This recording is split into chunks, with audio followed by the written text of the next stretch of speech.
1 वर्ष झालेलं आहे ना. महाराष्ट्राच्या फसवणुकीला 1 वर्ष झालं. बाळासाहेब ठाकरे यांनी जी शिवसेना स्थापन केली त्या शिवसेनेच्या पाठीत खंजीर खुपसण्याला 1 वर्ष झालं. विश्वासघाताला 1 वर्ष झालं आणि अनेक उचापती करून एक घटनाबाह्य सरकार या महाराष्ट्रामध्ये स्थापन केलं. त्या घटनाबाह्य सरकारला 1 वर्ष झालं. या सरकारविषयी आमचं एवढंच मत आहे, हे फसवणुकीचं 1 वर्ष. दावे केले जात आहेत की आम्ही एका वर्षामध्ये लोकाभिमुख निर्णय घेतलेले आहेत आणि सतत महाराष्ट्र करण्याकडे आमचा रोल आहे. हे पहा, सकस फक्त 40 आमदार झाले असते, बाकी कोणी सकस झालं असं मला वाटत नाही.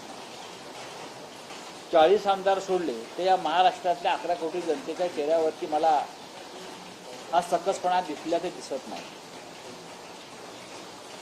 राज्य अनेक संघर्षातून जात आहे. राज्यासमोर कायदा सुव्यवस्थेपासून बेरोजगारी महागाईपर्यंत अनेक प्रश्न आहेत. कालच माननीय शरद पवार साहेबांनी आकडेवारी जी दिली आहे ती सत्य आहे की अनेक जिल्ह्यातून, पुण्यासारख्या शहरातून आणि जिल्ह्यातून सुद्धा असंख्य मुली गेल्या वर्षभरामध्ये मोठ्या प्रमाणात गायब झाल्या, त्यांच्या हत्या झाल्या, त्यांच्यावरती हल्ले झाले भर रस्त्यात. हे सकसपणाचं लक्षण समजायचं का? भ्रष्टाचाराचे अनेक प्रकरणं समोर येतात. महानगरपालिकेच्या निवडणुका पण 2 वर्ष घेऊ शकला नाहीत. ही भीती म्हणजे सकसपणा असेल निवडणुका घेण्याची तर ते सकस आहे. जाहिरातबाजी, कोट्यावधीची जाहिरातबाजी, ती जाहिरातबाजी म्हणजे सरकारचा सकसपणा असेल तर नक्की ते सरकार सकस आहे.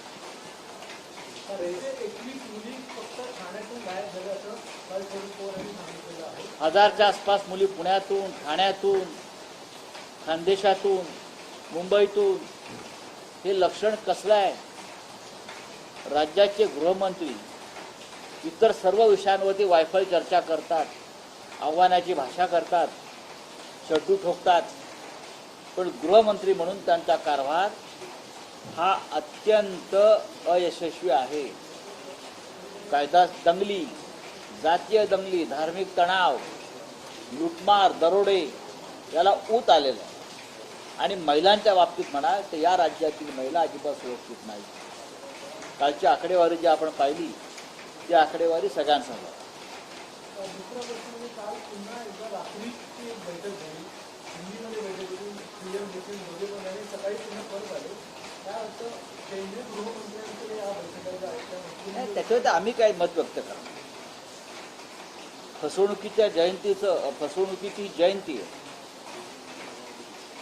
पुढल्या वेळेला फसवणुकीची पुण्यतिथी होईल एवढंच मी सांगतो.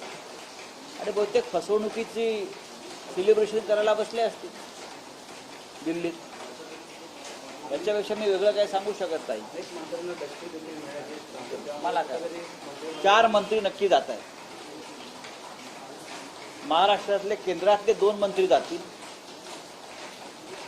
आणि या राज्यात जर विस्तार करण्याची हिंमत दाखवली तर 4 मंत्री शिंदे गटाचे हे घरी जातात.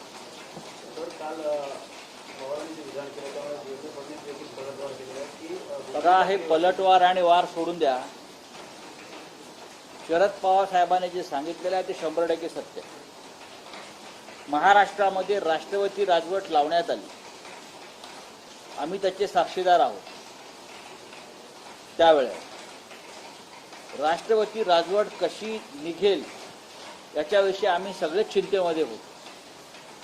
पवार साहेबांचं असेल किंवा माननीय उद्धव ठाकरे साहेबांचं असेल किंवा काँग्रेस नेत्यांचं असेल, त्याच्यावरती एकमत होतं की आपण बहुमताचा आकडा सिद्ध केला 3 पक्षांनी मिळून, तरीही राज्यपाल हे बहुमत मानणार नाही.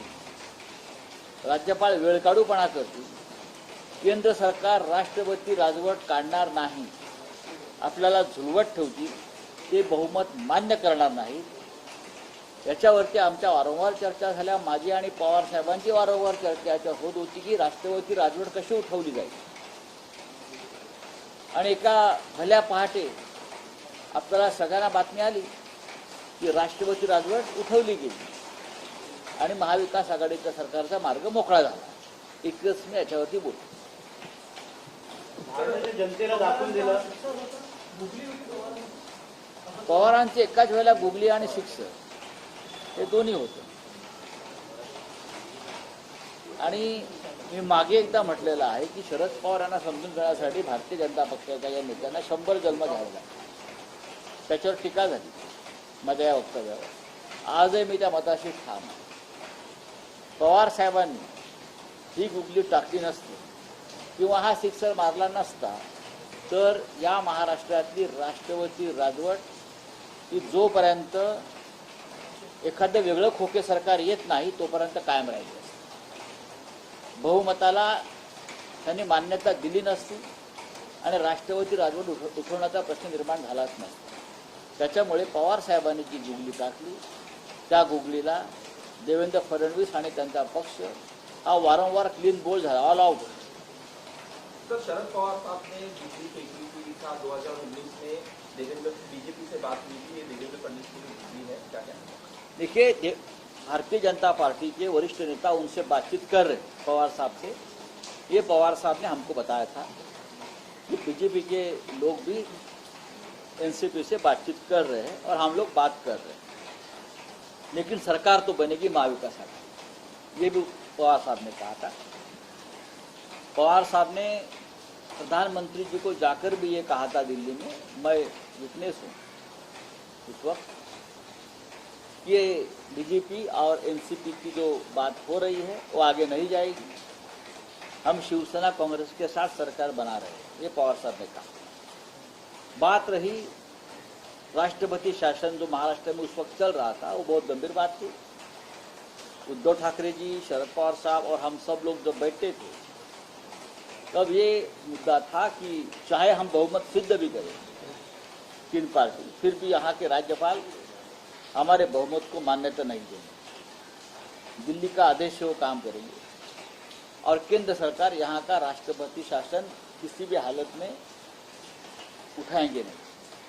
तो क्या करना चाहिए, उस बारे में हमारी बातचीत हमेशा चलती रही. बार बार पवार साहब और हमारे में चर्चा होती रही.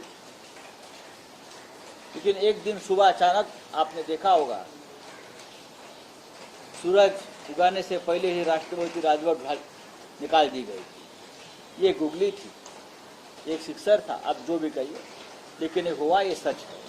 लेकिन उसमें विकेट तो फडणवीस साहब की गई ना, और उस 3 साल से वो रो रहे हैं. अभी भी वो झटके से बाहर नहीं आ रहे. मी असं बोलणार, या राजकारणाचा एक भाग असतो. तमिलनाडु के गवर्नर ने जो सेंथिल बालाजी ने उनको कैबिनेट से बर्खास्त किया, क्या कहना? ये गलत है. कैबिनेट से किसी को बर्खास्त करना, निकालना, ये मुख्यमंत्री का अधिकार होता है. महाराष्ट्र में भी हमने नवाब मलिक मिनिस्टर थे, उनके ऊपर कुछ आरोप लगाए, लेकिन हमने उनका इस्तीफा सरकार ने नहीं लिया क्योंकि वो मुख्यमंत्री का अधिकार है. लेकिन जिस तरह से तमिलनाडु में वहाँ के राज्यपाल रवि, वो तो भगत सिंह कोश्यारी के बाप निकले, उनके भी बाप निकले. लेकिन भारतीय जनता पार्टी जिस तरह से राजनीति कर रही है, मुझे लगता है संविधान के खिलाफ हर स्टेट में जहाँ उनका राज्य नहीं है वहाँ संविधान के खिलाफ जा रही है. सर, आपने मणिपुर की बात उठाई थी. राहुल गांधी मणिपुर गए, रोका गया उनको, बाकी सब चीजें क्या करेंगे? देखिए, अगर इस देश का एक प्रमुख विपक्ष के नेता जो कांग्रेस के पूर्व अध्यक्ष है, जो गांधी परिवार से है, वो अगर मणिपुर जाना चाहते हैं और लोग उनका स्वागत करना चाहते हैं तो उनको रोकना नहीं चाहिए. प्रधानमंत्री नहीं जा रहे, अमित शाह जाने से कोई फायदा नहीं हो रहा है, केंद्रीय मंत्रियों के घर जला रहे हैं, तो कोई तो वहाँ जाकर लोगों से डायलॉग करना चाहता है, तो रोकने की बात क्यों आती है? चलिए, थैंक यू.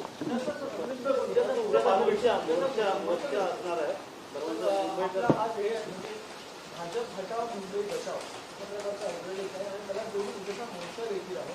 काय वाटतं कुठे मोठी घाई तयार झाली आणि कशा प्रकारे हा मोर्चा असतो? उद्या सायंकाळी 4 वाजता मेट्रो सिनेमाकडून मरीन लाईन्स इथून या मोर्चाला सुरुवात होईल आझाद मैदानापर्यंत.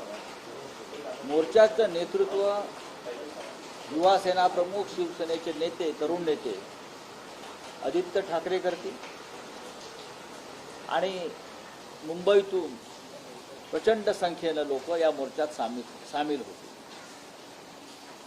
ज्या पद्धतीनं या मुंबईचा कारभार सुरू आहे, महापालिकेमध्ये नगरसेवकांचं राज्य नसताना जी लूट सुरू आहे, रस्त्यापासून सगळ्या क्षेत्रामध्ये भ्रष्टाचार सुरू आहे, असे अनेक विषय आदित्य ठाकरे यांनी गेल्या काही दिवसात मांडले, तरी सरकारला जाग येत नाही.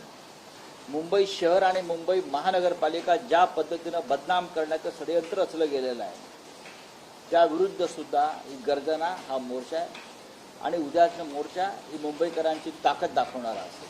सर एक सवाल, जो सरकार को 1 साल हो गया है पूरा आज के लिए, और दूसरा जो मोर्चा जाने वाला कल करेंगे उसके ऊपर, ये 2 सवाल. महाराष्ट्र में कौन सी सरकार है? एक सरकार है, वो सरकार है लोगों को मूर्ख बनाकर पैसे की ताकत पर, केंद्रीय जांच एजेंसी की दहशत पर बनी एक सरकार है. ये सरकार किसी भी समय डिस्क्वालीफाई हो सकती है. संविधान के खिलाफ बनी हुई एक घटनाबाह्य सरकार है. हम नहीं मानते कि सरकार राज्य में या देश में इस प्रकार से बने, लेकिन महाराष्ट्र में सरकार बनाई है. जल्दी ही ये सरकार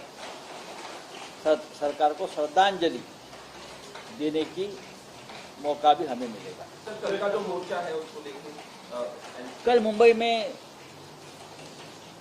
शिवसेना का जो मोर्चा निकलेगा,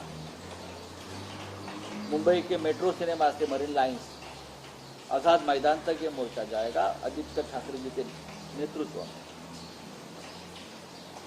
मुंबई महानगर पालिका का चुनाव 2 साल से नहीं हो रहा है. वहां प्रशासक एडमिनिस्ट्रेटर का राज चल रहा है, और चाहे रोड हो, चाहे हेल्थ हो, चाहे एजुकेशन हो, सभी विभागों में करोड़ों का घोटाला हो रहा है. मुंबई की और मुंबई महानगर पालिका की लूटमार चल रही है. जिस महानगर पालिका ने कोरोना काल में सबसे अच्छा काम किया, पूरे विश्व ने उसकी वाहवाह की, उस महापालिका में जिस तरह से ईडी को घुसाया गया बदनाम करने के लिए, लोगों के मन में गुस्सा है. मुंबई को बदनाम करो, मुंबई महानगर पालिका को बदनाम करो और चुनाव को आगे जाओ. उसके खिलाफ जो गुस्सा है, वो गुस्सा कल सड़क पर उतर आएगा और एक प्रचंड मोर्चा का दर्शन कल पूरे देश को होगा.